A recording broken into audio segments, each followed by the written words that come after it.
Here's a quick reminder. Don't forget you have until November 26th to enter our Spark Joy giveaway. We'll announce our winners during our Best of show on December the 3rd. Head over to sparkjoypodcast.com/reviews for instructions on how to leave a star rating and written review on iTunes. Then shoot an email to contact@sparkjoypodcast.com with your username for a chance to win one of 6 coveted KonMari themed prizes that spark joy in celebration of our 2-year anniversary. Thanks again for your support. Now it's time for the show. Welcome to Spark Joy, the podcast dedicated to celebrating the KonMari method and the transformative power of surrounding yourself with joy and letting go of all the rest. With your hosts and certified KonMari consultants, Kristen Ivy and Karen Sochi. And now, here's the show. Today's guest is Craig Selinger. Craig Selinger is a New York State licensed language therapist with over 16 years of experience working professionally in New York City.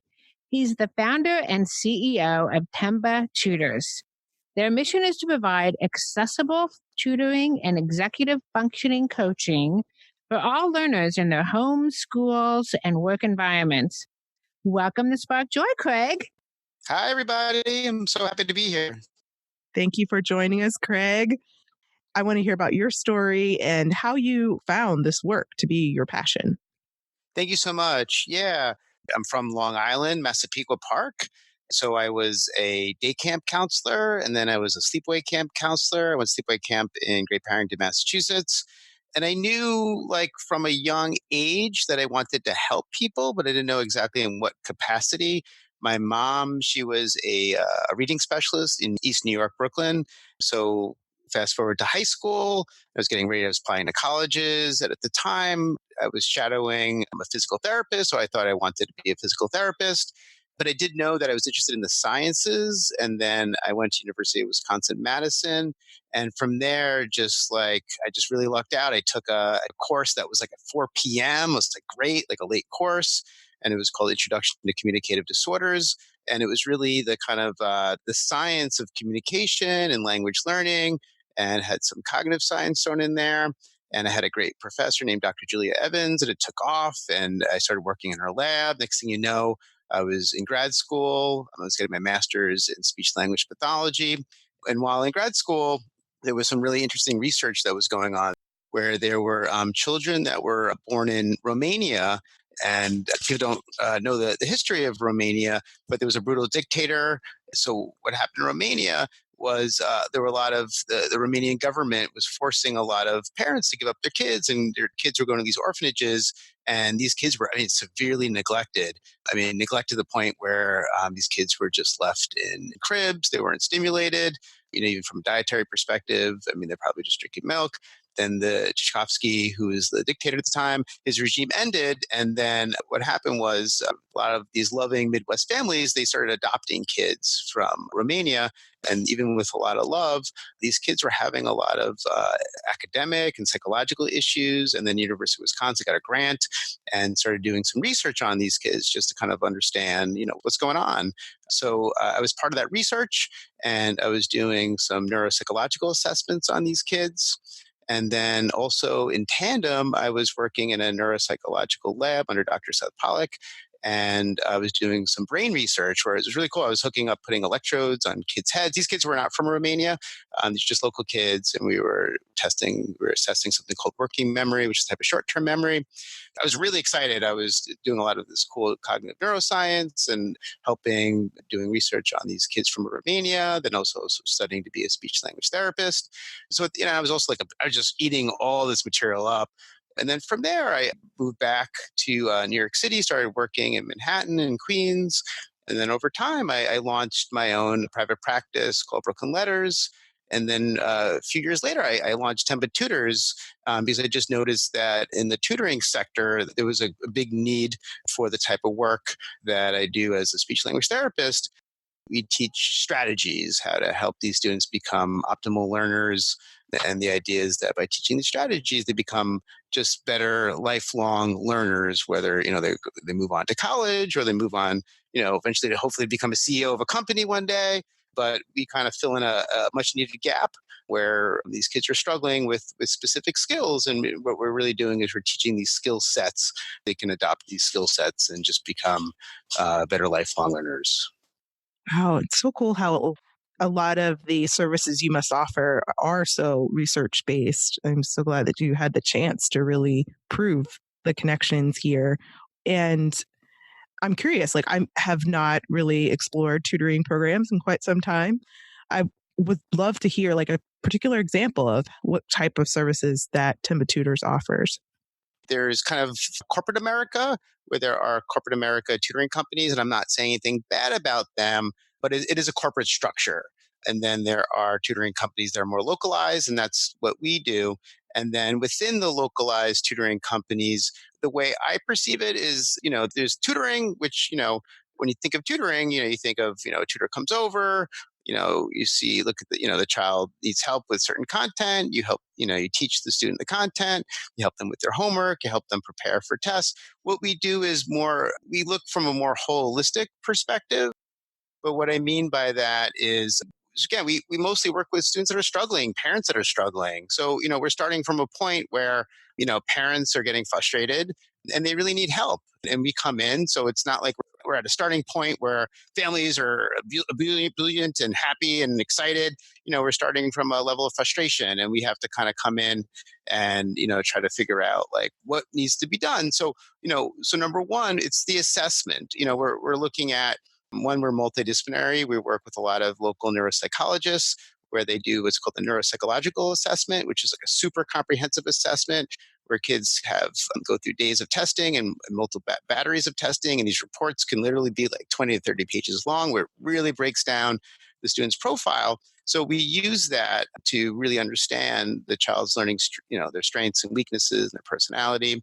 And then we also, when we get to meet families, we get to learn about the family system. What's really neat, we go to the family's home. So we get to see what the kids' bedrooms like, what their backpacks like, the dynamics between, students and their parents. We get to see kids, being kids, and then we also see how kids approach homework, how they approach studying. So we get a real like organic raw lens. And then, the idea is to give them practical strategies for how to become more optimal learners. I think home organizers have had a lot of clients who either self identify as having ADHD or at some point along the road, they've been actually diagnosed with that. And then there's a lot of people who just really decided they are, without Sure. really having any clear understanding what that actually means, because it's a medical diagnosis. Could you kind of share with our listeners a little bit about what is meant by ADHD as an issue specifically, and then also a little bit more about what you mean by executive functioning?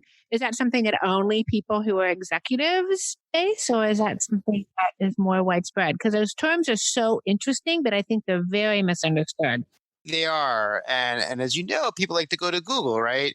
So if you're, whether you think you have ADHD or you're sick, you go to Google.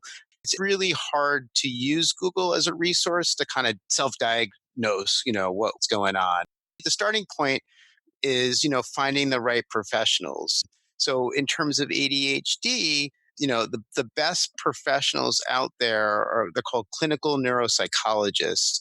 And there's within the field of psychology, there's a branch called neuropsychology. Since the 90s, we've just learned a tremendous amount about the brain. And then neuropsychologists ideally use that research, and then you have a variety of test batteries where they ideally can figure out what's the underlying issue, if there is. So that's the best starting point. And then aside from clinical neuropsychologists that assess ADHD, there's also psychiatrists play a big role in terms of the medication. But, aside from clinical neuropsychologists, you have to be kind of careful. Like I had a friend who was diagnosed with ADHD. He went to his doctor, and his pediatrician's like, yes, you have ADHD, but there was no diagnostic test that doctor, performed. But medical doctors can do that. They have the right ethical right to diagnose ADHD, and it's a tricky disorder to diagnose, and that's why it's really important that you have a thorough assessment. Background history is so crucial, and so the parent play a big role in the oral history of the child, which is an important piece of the diagnosis. And the schools as well, the teachers get to know the child. So it's very comprehensive. It's not an easy diagnosis to make. So that's one. And then two, you don't learn about in Google. And I'm telling you, just from my training and working with hundreds of families, there's a lot of comorbidity where you read about things, everything seems clean cut, but there are a lot of kids that have ADHD and they also have something else as well. But according to the American Psychological Association, attention deficit hyperactive disorder is one of the most common mental disorders affecting children. ADHD also affects many adults. Symptoms of ADHD include inattention, which is not being able to keep focus, hyperactivity, and impulsivity. And an estimated 8.4% of children and 2.5% of adults have ADHD. It is more common among boys than girls. And then what's also very important is symptoms must occur in multiple settings. So if someone is exhibiting ADHD, for example, only in school, but nowhere else, that doesn't actually define ADHD. They have to have these difficulties, at home and at school. Interesting. Sure. And so what about executive functioning? What is that exactly? And how does that show itself in the world? Yeah. Executive functioning right now is like the hottest term. And even in the tutoring field, it's super hot. So it's used a lot. One thing about executive functioning, it is not a medical diagnosis. It's more of a descriptive term. Executive functioning is a neuropsychological term that refers to a person's ability to activate or cue a neural system, which I'll explain later, to help him or her perform efficiently across a variety of functions. So examples include how you initiate a task, how you follow through, how you sustain attention, your performance monitoring, inhibition of impulses, and sticking with goals. So if you think about fighter pilots have to have really good executive functioning skills because what they're doing is they're masters at multitasking. They have to attend direction, altitude, wind speed, position of the wingsman, fuel levels, weapon systems, mission communications while making tactical decisions and streaking across the sky at high speeds. Think of it executive functioning where there's a lot happening and your brain is processing a lot of information and making these decisions. And executive functioning is very applicable to academics because particularly as students start entering middle school and high school, the executive functioning demands increase. And that's where students start struggling. A lot of these students have executive functioning difficulties, but you can have executive functioning difficulties and not have ADHD. Oh, interesting. Okay. So that totally makes sense. But one of the things that I find a lot of times is that people will take like a quiz they found in the magazine, Of decide course. that they need to be on medication right away. And that's going to solve whatever issue they've self diagnosed. And there's a lot of times an underlying issue.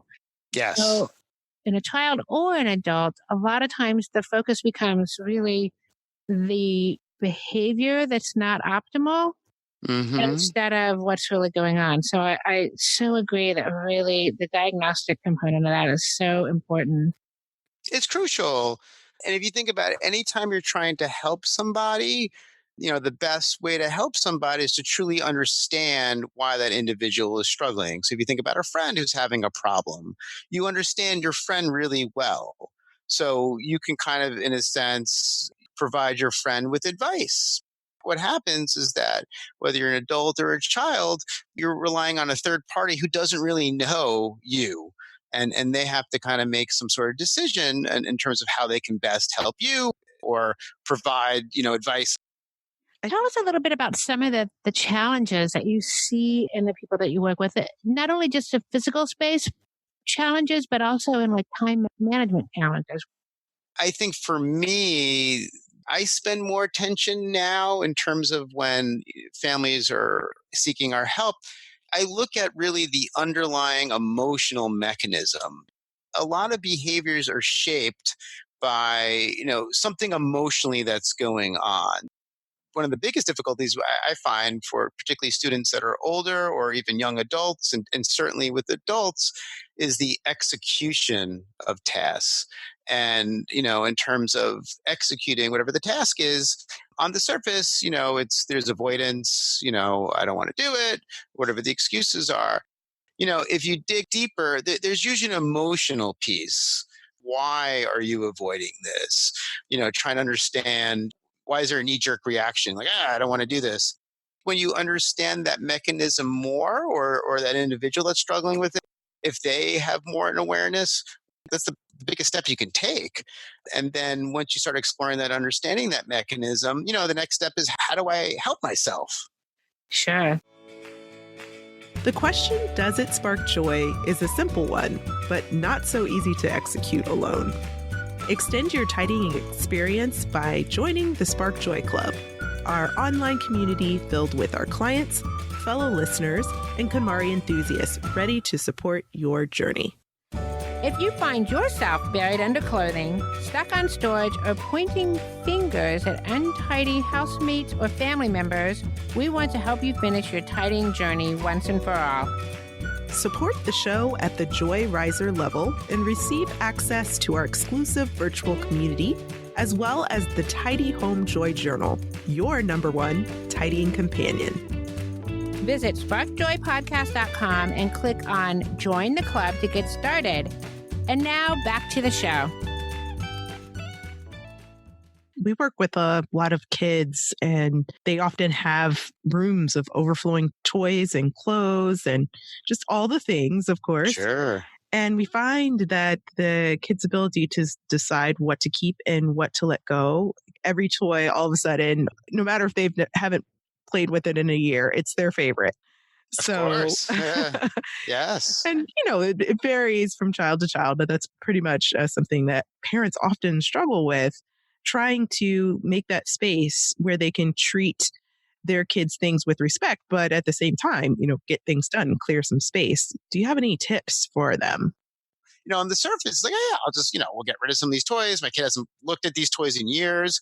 But when it comes to executing and, trying to offer some help, it's not easy. One tip that I have is I tell parents to recycle toys, take a bunch of their toys away and put in storage. And sometimes they don't even tell your kids. Obviously, if your kid's asking for a toy, you don't want your kid to be in distress. But when your kid's not around, just pack and put a bunch of their toys away so it's out of sight, out of mind. And then, over time, let's say it's a month later, you unload those toys and then you take other toys that have been out and you put them away. And then there's novelty. Kids love novelty. So, sometimes it's just when you have too many options, kids can kind of focus on a handful of toys. But once you kind of bring in some novelty, there's an old toy that a kid hasn't played with in years, all of a sudden it's like, oh yeah, I forgot about this toy. So I find that can be a very helpful strategy for families. I love that tip. I think that really works well. I find a lot of times, and now we're, approaching gift giving season. And so I think a lot of times parents who really want to provide this magical time for their children, but then they're a little dismayed when they fill the room with toys and the kids are interested in everything for 2 seconds. Yep. Because children are learning how to, not a child who has a serious disorder, but just, all kids, all of us, our attention is so pulled in so many different directions now. I'm wondering, what advice do you have for parents of children around things like devices and screen time? So there's a lot of factors. One is the age of the child. For example, for children that are 24 months and below, and parents are going to cringe when they hear this, but children should have absolutely no screen time. And you can even look at the American Pediatric Association. Don't quote me, but I'm pretty sure it's 0 hours of screen time per week. And then I think from 2 to 3, they say it's okay to have, whatever the number is, 5 to 10 hours per week. And then when they're 3 and above, you can have some more screen time.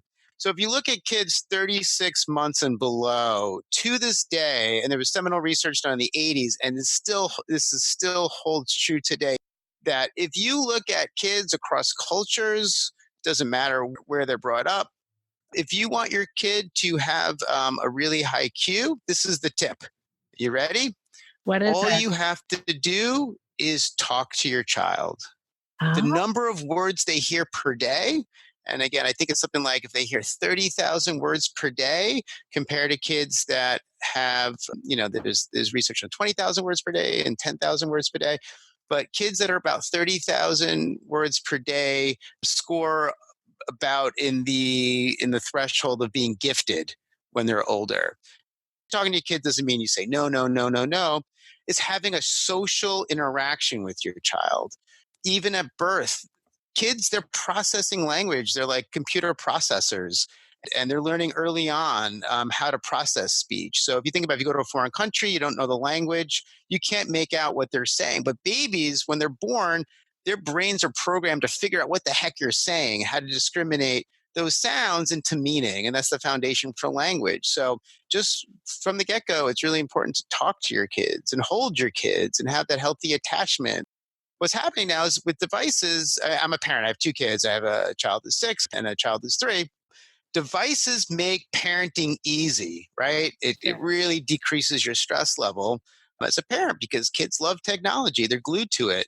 But I hate to say it is that, by kids being exposed to technology, they're not hearing that linguistic growth and the linguistic communication they need to blossom those cognitive linguistic skills. Now you can say, well, what if a kid has an iPad? I'm talking to the kid while playing the iPad. Yeah, that is better than your kid just sitting there playing the iPad. The iPad's talking to you. But in terms of word count, the research has shown that you cannot count words that are produced by the TV, by the radio, by iPads, by your computer. It has to be words spoken from adults, ideally, like in a healthy social emotional play context. You look at the educational system in the United States, and I haven't looked at the stats recently, but I think we're ranked like number 30th overall in terms of global education. You go to poor countries like Cuba and other poor countries, and they're doing better academically. You don't need high tech stuff to really get your kids ahead. Unfortunately, it's a little bit of a myth. And again, I'm not anti-technology. Technology does have its place, but it just really comes down to the basics. And if you stick to the basics, your kid will do well. Also, I think the application of this idea to adults, right? Because I know that there's just so many draws on our attention. And I have found myself when I've been working on a big project or doing some writing that I get into this ridiculous cycle of, okay, if I write 2 paragraphs, then I can get on Twitter for a little bit.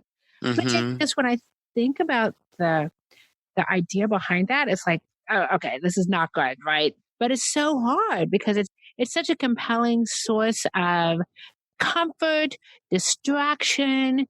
You know what it is, Karen? Technology, what it does, it triggers the dopamine systems.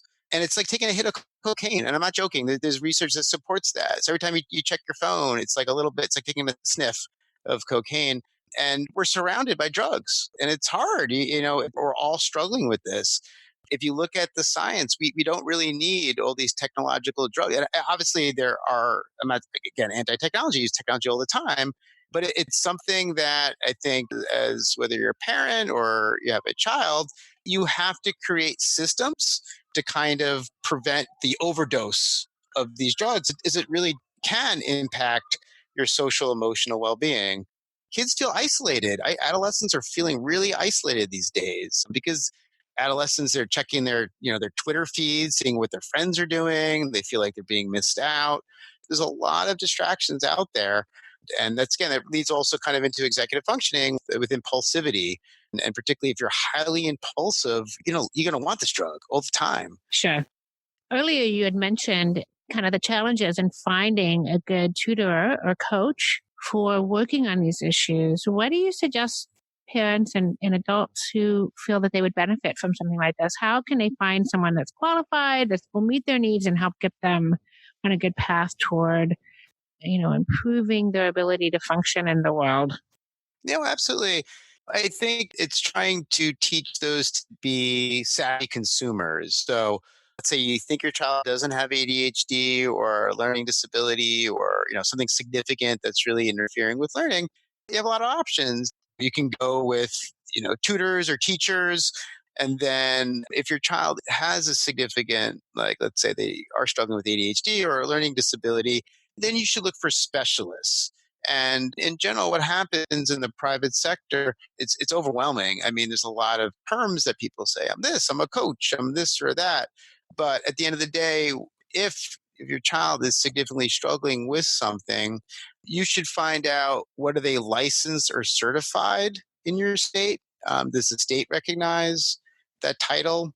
And then, if they are licensed or certified, it should be an area of expertise that's within their license or certification. So, for example, in tutoring, my grandma could be a tutor. She can say, I'm an ADHD tutor, I'm an ADHD coach.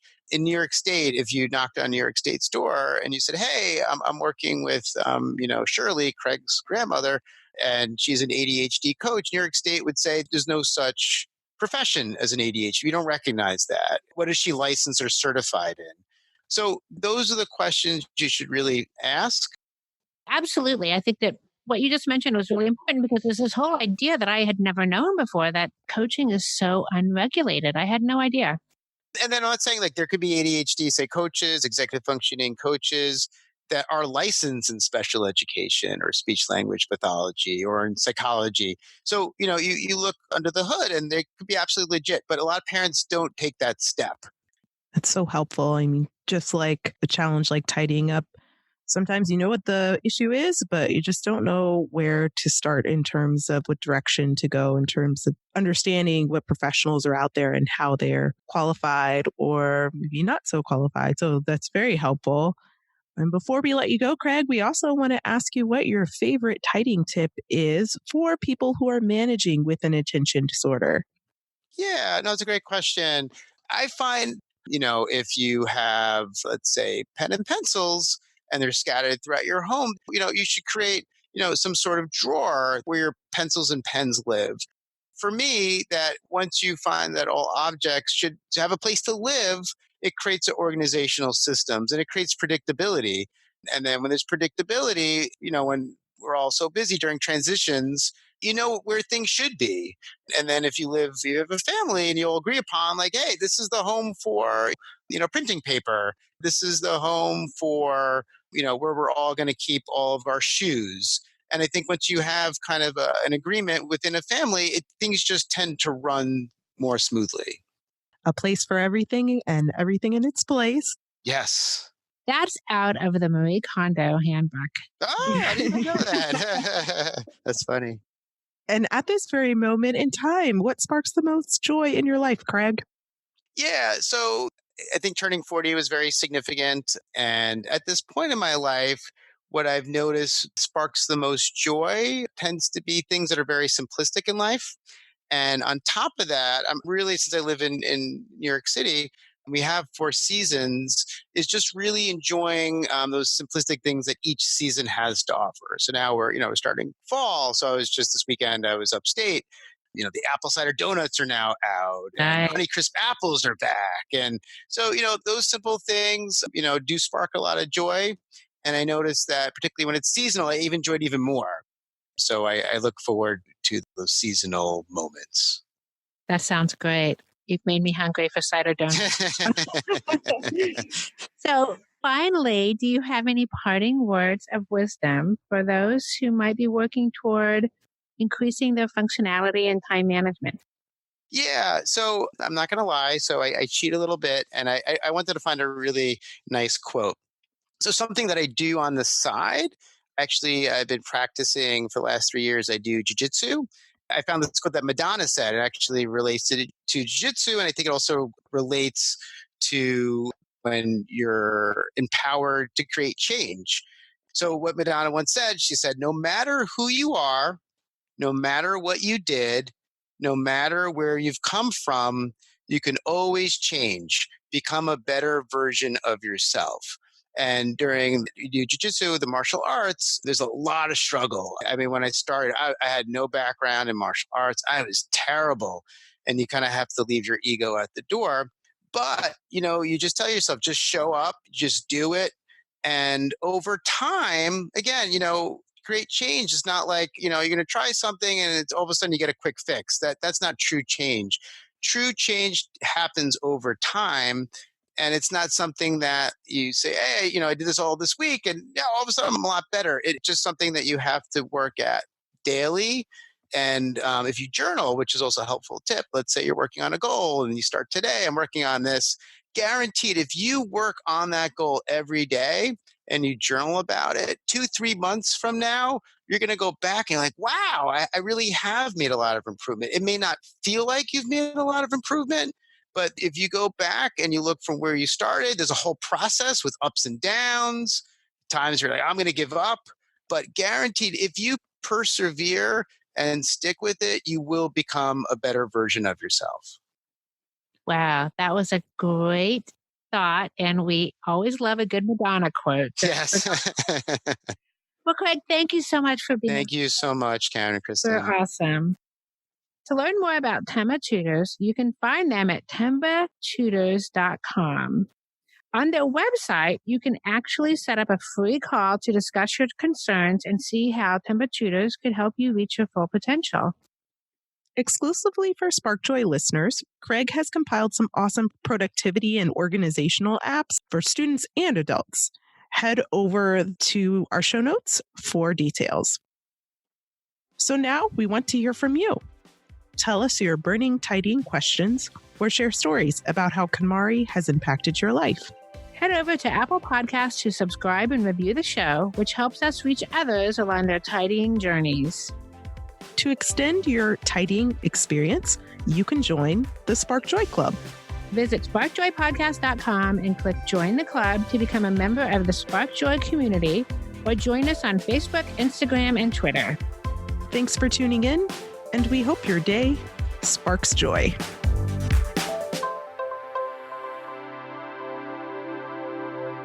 Thank you for listening to Spark Joy with your hosts Kristen Ivy of For the Love of Tidy in Chicago and Karen Sochi of The Serene Home in New York City.